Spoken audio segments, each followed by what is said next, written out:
Hey folks, Allison here. I have a question. What are your nevers and your alwayses? I'm very big, as you know, on monitoring our self-talk because the power of the tongue is super powerful. It can control us in a great sense. And it really does have an impact in the way we think, in the way that others think about us, and in the way we interact with others. So when we make statements of always or never, they're very limiting. All right, they can be very limiting, they can be very insulting to others, and they can be very self defeating.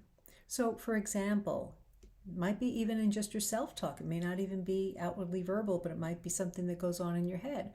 I'm always late, or I never succeed, or nobody, ever cares about me.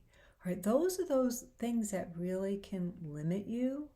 And when we bring that into a relationship, or like, let's say you say to your husband, you never take care of such and such, or you never listen to me. Now, it may be that quite often he doesn't listen to you, and it may be something that needs to be addressed. But when you throw out that never statement, it's an incendiary bomb. Or on the opposite, you always do this negative thing. All right, or I never succeed, or I never get lucky, or I never win anything. Do you see what I'm saying?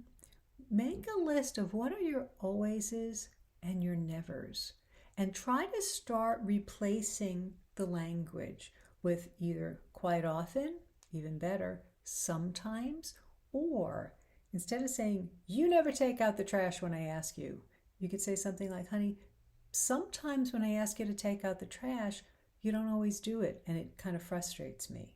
Do you see how that is a lot more open to conversation? I don't mean to oversimplify it. I know people have a lot of marital struggles and difficult relationships, and if you do, reach out to a good Catholic marriage counselor on catholictherapist.com. So I don't mean to minimize that, but I want to empower you by looking at the words you use and eliminating those limiting statements of always and never. The only time we really want to use those is that God is always good and he is never bad. All right. Otherwise there's a lot of gray area out there, but be careful about that. What you say to yourself and what you say to the significant people in your life.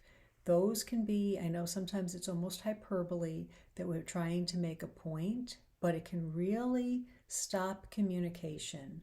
And it could also stop you in your tracks from actually accomplishing what you really, really want, because you keep repeating things that are limiting mindsets and limiting words. So make a list of what are my nevers and my always. I mean, a common one is I will never trust anyone again.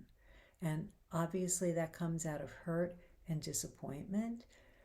But when we do that, obviously there are times we do have to trust somebody, or we need somebody to do something for us, and we can totally take out our radar. All right, I'm never trusting anybody, so now I've lost the ability to discern how and when to trust somebody.